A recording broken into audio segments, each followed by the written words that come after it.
Hello student, welcome to Shri Jagannath Odia online tutorial. तो आम आज +2 पिलांकर साहित्य आज पढ़ा। +2 पिलांकर थिबा साहित्य ज्योति बही रे थिबा अत्याचारिता एकांकिका संपर्क में आज आम संक्षिप्त भाव में आलोचना करवा। तो आपणकर एकांकिका विभाग को जी प्रथम आपणकर अत्याचारिता अच्छी। तो अत्याचारिता आज आम संक्षिप्त भाव में किसी आलोचना करदे। तो परवर्ती क्लास रे आम संपूर्ण भाव से एकांकिका पढ़ा। तो आमर अत्याचारिता एकांकिकार कवि किए? प्राणबंधु कर। 1914 मसीह से जन्मग्रहण करते। 1999 मसीह से इहधाम त्याग करते। से कौन कौन करते देखा। ओडिया नाटक और एकांकिका रचना क्षेत्र में प्राणबंधु कर जड़े अनन्य प्रतिभा अटंती। ओडिया क्षुद्र गल्प को समृद्ध करिबारे तांकर दक्षता मध्य अविस्मरणीय। 1958 तांकर रचित श्वेत पद्मा कलिकता ठारे सर्वभारतीय स्तर में अनुष्ठित प्रतियोगितार प्रथम स्थान अधिकार करिथिला।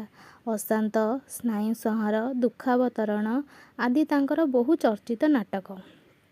तांकर नाटक गुड़िक कौन पिले? अशांत, स्नायुसंहार, दुखावतरण आदि बहु चर्चित नाटक। एकांकिका 1 और एकांकिका 2 रे तांकर रचित एकांकिका गुड़िक संकलित। देख ये एकांकिका गुड़ा समस्त एकांकिका को से दीटा ना देइचंदी, एकांकिका 1 और एकांकिका 2। आ भितर समस्त एकांक को से संकलित करी रखिचंती। आउ मामू, 6 मण 8 गुंठु, लछमा, माटीर मनीष आदि उपन्यास को से नाट्य रूप देवारे तांकर सफलता अधिक। जो मामू, 6 मण 8 गुंठु, लछमा, माटीर मनीष को नाट्य रूप किए देइचंदी? हमर प्राणबंधु कर। मनस्तात्विक विश्लेषण, हास्य और करुण रसर प्रयोग, उपयोगी संलाप तांकर रचित नाटक एकांकिका बेस सुखपाठ्य करिथाए। आम अत्याचारिता विषय देखिबा। संपूर्ण विषय वस्तुटी आम पछरे पढ़ा। अत्याचारितार कौन अच्छी तम सम्यक भाव में आम धारणा हो गले तो विषयटी पढ़ा आमको भल लगे। अत्याचारिता एकांकिकाटी वास्तव में एक नूतन चिंताधारार नाट्य रूप अटे। सांप्रतिक समय रे देखा देइथिबा पारिवारिक समस्यार यह एक निच्छक प्रतिछवि। सांप्रतिक समय वर्तमान समय आमर परिवार रे जहाँ सब समस्या देखा जाउची तार एक निच्छक माने पूरा सरल प्रतिछवि एथिरे कवि दर्शाइछंती।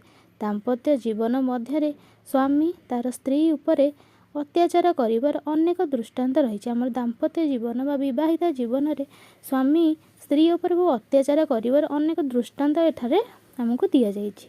आधुनिक जुगरे यार दृश्यपट बदली जाइछि, किंतु आधुनिक जुगरे वर्तमान का सेमिति होउछि कि होउछि क्वचित होउछि, किंतु बेसी होउनी हैला। आधुनिक जुगरे यार दृश्यपट बहुत बदली जाइछि। स्वामी माने होइछंती अत्याचारिता। स्वामी माने एटा अत्याचारिता होइछंती। ब्रजबिहारी बाबू और अनादि बाबू उभय एथरे पीड़ित होइछंती। ब्रजबिहारी बाबू और अनादि बाबू आधरे पीड़ित माने अति कष्ट से पाइछंती। पार्थक्य होउछि जे ब्रजबिहारी बाबू चाकरी जीवन रे समय पाई नाहंती स्त्री सह सुख बांटिबाको। तो केमिति एठी तांको कष्ट होइछि ना, से चाकरी करछंती ब्रजबिहारी बाबू, तापर सी स्त्री सह सुख बांटिबो तांको समय होइनी। समय होइले सिना दी जणक भितर संपर्क बढ़िबो, सुख बढ़िबो। आ दुई जणक को समय होइनी परस्पर को किछि कथाबार्ता हबाको हैला। सेथिपाई तांको मनरे असंतोष बढ़िछि एवं से निसंग जीवन मुक्ति पाइबा पई विभिन्न संगठनर दायित्व नहीं। सेथिपाई स्त्री मनरे असंतोष बढ़िछि। स्वामी जदि कथा न हबो तो स्त्रीर मन दुख तो हबो। तो तांकर सेठी मन दुख होइछि। तापर स्त्रींकर से मुक्ति पाइबा पई विभिन्न संगठनर देख सेठी मन दुख होला। तो मन दुख बेले आउ कोथरे गोटे काम निजर मनटा लगेया से कहउछन्ती विभिन्न संगठनर दायित्व नहीं। अन्य पक्षरे अनादि बाबू तांको स्त्रींकर अत्यधिक जत्न नैथिया बेले स्त्रींकर उपेक्षा तांको पई असह्य होई पड़छि। देख सेठी से दी जणको टाइम देई परनाथि बोली तांको भितर संपर्क खराब। एठी अनादि बाबू एते टाइम देउछन्ती जे तांको स्त्रींकर उपेक्षा माने स्त्री तांकर एठी भलरे कथार्ता करू नाहंती।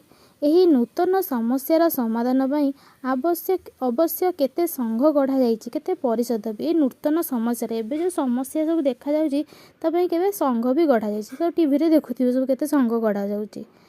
ମାତ୍ର ସଂଗଠିତ ଭାବରେ ହେଲେ ମଧ୍ୟ କେହି ଶୃଙ୍ଖଳାକୁ ମାନିବାକୁ ପ୍ରସ୍ତୁତ ନୁହନ୍ତି। ମାତ୍ର ସଂଗଠନ ହେଲେ କ'ଣ ହେବ? ତୁମ ନିଜ ଭିତରେ ଯେଉଁଟା ଠିକ୍ ନଥିବ, ତୁମ ନିଜ ଭିତରେ ଯଦି ତୁମେ ସ୍ୱାମୀ ସ୍ତ୍ରୀ ଯଦି ଠିକ୍ ସେମାନେ ରହିବେନି, ଆମର କିଏ ବ୍ରଜବିହାରୀ ବାବୁ, ଅନାଦି ବାବୁ, ଯେଉଁ ସଂଗଠନକୁ ଗଲେ ବି କ'ଣ ହେବ? କିଛି ହେବନି।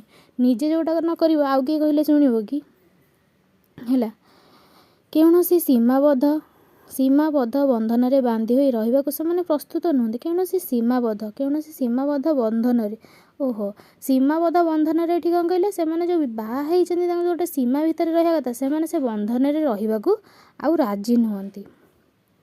ଚାକର, ଟ୍ୟୁସନ୍ ମାଷ୍ଟ୍ରେ, ସାନ ଭାଇ ଏବଂ ସର୍ବୋପରି ପତ୍ନୀ ନିଜ ନିଜ ଅଧିକାରକୁ ଇଚ୍ଛା ମୁତାବକ ଜାହିର କରିବାକୁ ଗୋଟେ ସଂଘୀୟ ବ୍ୟବସ୍ଥାର ସାହାଯ୍ୟ ନେଇଛନ୍ତି ଏବଂ ଅଚିରେ ତାହାର ସାମାଜିକ ଶୃଙ୍ଖଳାକୁ ଭାଙ୍ଗି ନାନା ଅସ୍ଥିରତା ସୃଷ୍ଟି କରି ଚାଲିଛି। ଏପରିକି ଏକ ସମସ୍ୟାକୁ ନାଟ୍ୟ ରୂପ ଦେଇଛନ୍ତି ନାଟ୍ୟକାର ଆମର ପ୍ରାଣବନ୍ଧୁ କର।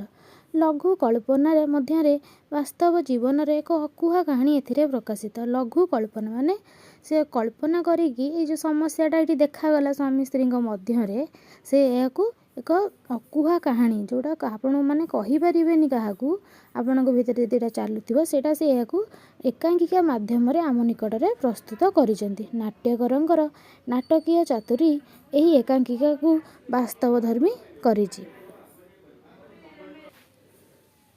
ଏଇଠି ଆପଣଙ୍କର ସଂକ୍ଷିପ୍ତ ଭାବରେ ଏକାଙ୍କିକାଟି ଆଲୋଚନା ସରିଲା। ତ ଯଦି ଭିଡ଼ିଓଟି ଭଲ ଲାଗେ ତ ନିହାତି ଲାଇକ୍ ସେୟାର କରିବେ। ଆଉ ଯଦି ଆପଣମାନେ ଯଦି ଏଇଥିରେ ଜଏନ୍ କରିବାକୁ ଚାହୁଁଛନ୍ତି ଟ୍ୟୁଟୋରିଆଲରେ, ତ ଆମର ସାଇଟ୍ରେ ଦିଆଯାଇଥିବା ନମ୍ବରରେ ଆମକୁ କଣ୍ଟାକ୍ଟ କରିବେ।